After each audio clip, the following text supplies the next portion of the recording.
Nous sommes ici aujourd'hui donc pour cette énième manifestation des services publics. Franck Meruès, dites-moi quelles sont les revendications de la CGT aujourd'hui? Les revendications de la CGT, déjà c'est très simple, c'est au niveau du pouvoir d'achat, où on se retrouve avec le point d'indice qui n'a pas bougé depuis 2010, donc ça fait une perte de pouvoir d'achat qui est énorme pour les fonctionnaires.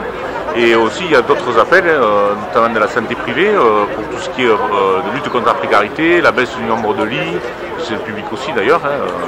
Donc voilà, pour ce tas de raisons. Est-ce que ce mouvement prend une dimension supplémentaire en Lozère? Est-ce que c'est plus grave pour nous qu'ailleurs? Pour nous, disons que oui, on va dire que c'est plus grave parce qu'on est comme dans un milieu très rural. Nous, la moindre perte d'emploi, ça se traduit de suite par une perte de population. On l'a vu sur les derniers chiffres que vous avez publiés d'ailleurs dans la Lozère Nouvelle. On se retrouve avec à peu près 300 personnes de moins sur le département, 500 amendes. Et quand on sait qu'on a perdu 300 postes les dernières années sur la fonction publique, on voit où c'est que ça peut aller.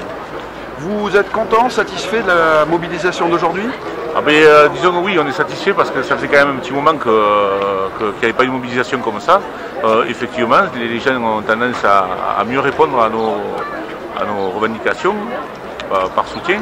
Et en plus de ça, on n'a pas aujourd'hui qu'on a la maison de retraite Saint-Martin à la Canauve, où c'est la CGT qui est majoritaire, qui a 90% de grévistes.